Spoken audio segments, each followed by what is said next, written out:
नमस्कार, मैं कमलेश कबीर आपका एक बार फिर स्वागत करता हूं इस नए एपिसोड में।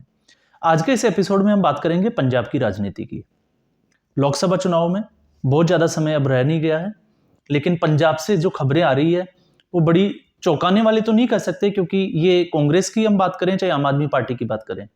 क्योंकि कांग्रेस पार्टी में अब जो है वो मनमुटाव की खबरें और खींचतान की खबरें जो है वो सामने आ रही है। उसका कारण क्या है वो भी हम जानेंगे, और साथ में हम बात करेंगे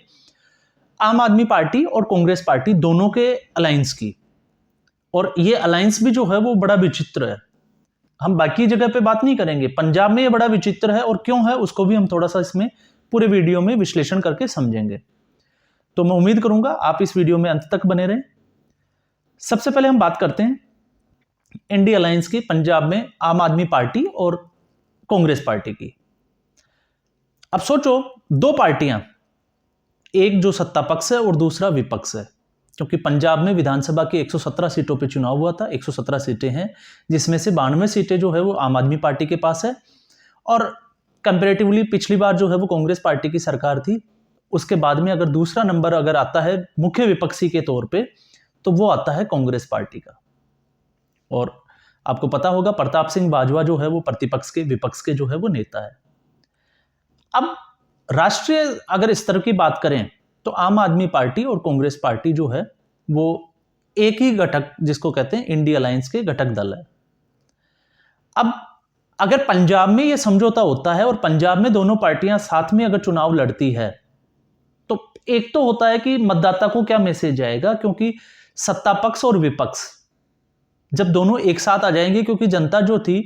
वो अगर कांग्रेस पार्टी से ऊब गई थी, इसलिए जो है वो आम आदमी पार्टी को वोट दिया, और अब आम आदमी पार्टी जो है वो कांग्रेस के साथ चुनाव लड़ेगी, तो फिर जनता को इसमें मतदाताओं को विशेष तौर से क्या मैसेज जाएगा। तो एक होता है सत्ता पक्ष और विपक्ष, फिर ना सत्ता पक्ष रह जाएगा और ना विपक्ष रह जाएगा, क्योंकि आप कांग्रेस को वोट करें चाहे आम आदमी पार्टी को वोट करें, फिर दोनों एक ही बात मानी जाएगी। दूसरा ये विचित्र क्यों है उसको भी हम समझ लेते हैं। अरविंद केजरीवाल जो है वो अपनी चालाक राजनीति के लिए जाने जाते हैं। जब से वो अन्ना हजारे के आंदोलन के बाद में आपने देखा होगा, अन्ना हजारे का जो आंदोलन था उस वक्त एक मुद्दा बना था भ्रष्टाचार का। भ्रष्टाचार को मुद्दा बना के जो है वो अरविंद केजरीवाल जो है वो सत्ता की चढ़ाई जो है वो चढ़ना शुरू किया। उसके बाद में कैसे उन्होंने कुमार विश्वास, दूसरे प्रशांत भूषण और भी बहुत सारे जो लोग थे, योगेंद्र यादव, उनको धीरे धीरे कैसे साइड किया, और फिर उसके बाद में अकेले जो है वो आम आदमी पार्टी में रहे, और उसके बाद में दिल्ली के मुख्यमंत्री बन गए। मुख्यमंत्री जब बने तो शीला दीक्षित के ऊपर क्या आरोप लगाए थे, भ्रष्टाचार के बहुत बड़े आरोप लगाए थे, और यह तक कह दिया था कि अगर उनकी सरकार बनी तो सोनिया गांधी और राहुल गांधी को जो है वो दूसरे ही दिन जेल में डाल देंगे। ये अरविंद केजरीवाल के वक्तव्य थे। अब स्थिति जो है वो अलग है। अब अरविंद केजरीवाल जो है वो राष्ट्रीय स्तर पे कांग्रेस पार्टी के साथ समझौता करना चाहते हैं,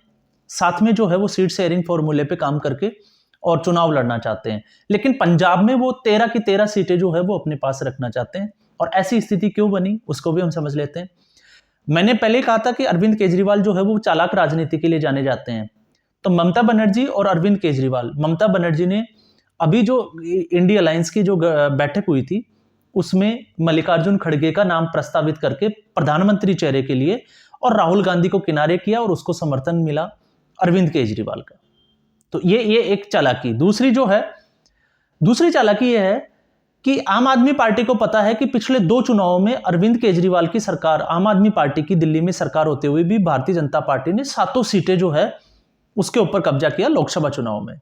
तो अरविंद केजरीवाल को ये अच्छे से पता है कि दिल्ली में उनके साथ जो है वो कोई बहुत ज्यादा कुछ अच्छा होने वाला नहीं है, क्योंकि 2 बार उनकी सत्ता होने के बाद, सरकार होने के बाद में भी भारतीय जनता पार्टी ने सारी सीटों पे कब्जा कर लिया। इसलिए वो जो है वो कांग्रेस को 3 सीटें दिल्ली में देने के लिए राजी है। ये खबरें जो है वो आ रही है। अब पंजाब में जो है उनको लगता है कि पंजाब में जिस हिसाब से विधानसभा में जो है वो पंजाब के लोगों ने 92 सीटों पे आम आदमी पार्टी की सरकार बनाई, तो अब अरविंद केजरीवाल पंजाब में ये चाहते हैं कि वो एक भी सीट जो है वो कांग्रेस पार्टी को नहीं दे, या फिर हम इसको ये कहें कि अरविंद केजरीवाल ये चाहते हैं और कांग्रेस पार्टी भी ये चाहती है कि पंजाब में जो है वो एक दूसरे के खिलाफ चुनाव लड़े। तो पहली चीज तो ये होगा, क्या ये संभव है कि 2 पार्टियां जो दूसरे स्टेट में साथ चुनाव लड़ेगी, तो फिर पंजाब में जो है वो वोट कैसे मांगेगी अगर वो एक दूसरे के खिलाफ चुनाव लड़ती है। और अगर एक साथ अगर एक दूसरे के खिलाफ चुनाव लड़ती है तो फिर इनके एक दूसरे के खिलाफ जो है वो आरोप प्रत्यारोप का दौर चलेगा। तो पंजाब में वो अब कांग्रेस पार्टी के ऊपर जो है वो आरोप लगाएंगे और कांग्रेस पार्टी आम आदमी पार्टी के ऊपर आरोप लगाएगी, और दिल्ली में जो है वो कांग्रेस पार्टी के लिए आम आदमी पार्टी वोट मांगेगी और आम आदमी पार्टी के लिए कांग्रेस पार्टी वोट मांगेगी। इसलिए मैंने पहले ही कहा था कि ये विचित्र सा गठबंधन है। हालांकि जब से ये गठबंधन बना है खबरें बहुत अच्छी आ नहीं रही है, लेकिन देखना यह होगा कि ये चुनाव से पहले टूटेगा या चुनाव के बाद में ये गठबंधन टूटेगा। दूसरी जो है बात में इसमें ये जो हम करना चाहेंगे वो ये है कि कांग्रेस पार्टी की अभी जो है वो जब आपको पता होगा नवजोत सिंह सिद्धू ने जो है वो एक रैली की बठिंडा एरिया में, बठिंडा क्षेत्र में, और उसमें जो है वो आम आदमी पार्टी की वादा खिलाफी के खिलाफ तो बोला ही, क्योंकि आम आदमी पार्टी को उन्होंने निशाना बनाया, लेकिन उसके साथ साथ जो है वो पूर्व जो सीएम थे कांग्रेस पार्टी के चरणजीत सिंह चन्नी, उनको भी जो है वो इशारों में बहुत कुछ सुना गया।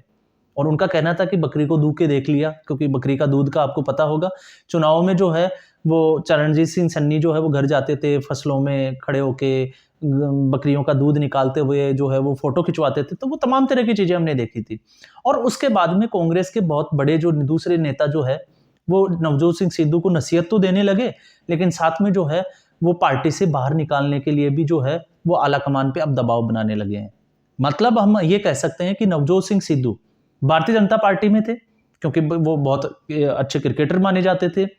और फिर उसके बाद में भारतीय जनता पार्टी जो है वो उनको राजनीति में लेके आती है, अमृतसर से चुनाव लड़ाती है और उनको एमपी बनाती है। और जब वो एमपी बने थे, आपको पता होगा कुछ एक जो उनके जो डायलॉग्स होते हैं, जो दोहे वो वगैरह वो जो बोलते हैं, वो पहले बाबा नानक के लिए बोलते थे, फिर उसके बाद में वो प्रधानमंत्री मोदी अटल बिहारी वाजपेयी के लिए बोलते थे, और सोनिया गांधी को आपको पता होगा, आप देखिए पुराने फुटेज निकाल के वो दुनिया भर की गालियां देते थे गांधी फैमिली को। लेकिन वही जो है अब वो सोनिया गांधी और उनको चिपकाने लगे। तो कांग्रेस पार्टी में अब जो है नवजोत सिंह सिद्धू का जो कद है पहले के बजाय अब जो है लग रहा है कि वो धीरे धीरे कम हो रहा है। और अगर नवजोत सिंह सिद्धू अगर कांग्रेस पार्टी से मान लेते हैं, अगर निकाले भी जाते हैं, तो फिर किस पार्टी में जाएंगे अभी ये भी जो है उनका साफ नहीं है, क्योंकि वो ना आम आदमी पार्टी में जाने लायक है, क्योंकि वो बहुत बड़ी बड़ी जो है वो बातें बोल जाते हैं, ना वो भारतीय जनता पार्टी उनको वापस लेने वाली है, और कांग्रेस पार्टी में भी अभी जो है वो यही चीजें अभी लग रही है। दूसरा जो है वो कांग्रेस पार्टी के लीडर्स ऑलरेडी पहले जो है आपको पता होगा, एक वीडियो में हमने बात भी की थी कि हरीश चौधरी जो कांग्रेस के जो प्रभारी है पंजाब के, वो आए थे, उन्होंने फीडबैक लिया था, और फीडबैक में यही चीजें सामने आई थी कि अगर कांग्रेस पार्टी के जो लीडर्स है उनका कहना है कि अगर आम आदमी पार्टी के साथ में वो गठबंधन करते हैं तो उसका जो वोट बैंक जो है वो कांग्रेस पार्टी का वो खिसक के भारतीय जनता पार्टी या अकाली दल को जो है वो शिफ्ट होना शुरू हो जाएगा। और वजह भी ठीक है, क्योंकि जो लोग आम आदमी पार्टी के खिलाफ जाके जिन्होंने कांग्रेस पार्टी को वोट किया, तो अब वो कांग्रेस पार्टी को वोट क्यों करेंगे, क्योंकि दोनों ही जो है वो सत्ता पक्ष और विपक्ष एक साथ खड़े नजर आएंगे। तो ऐसी स्थिति में जो है वो भारतीय जनता पार्टी और जो शिरोमणि अकाली दल है उसका जो है वो वोट बैंक जो है वो बढ़ना शुरू हो जाएगा, बढ़ जाएगा। ये उनको जो है अपनी चिंता है। दूसरा,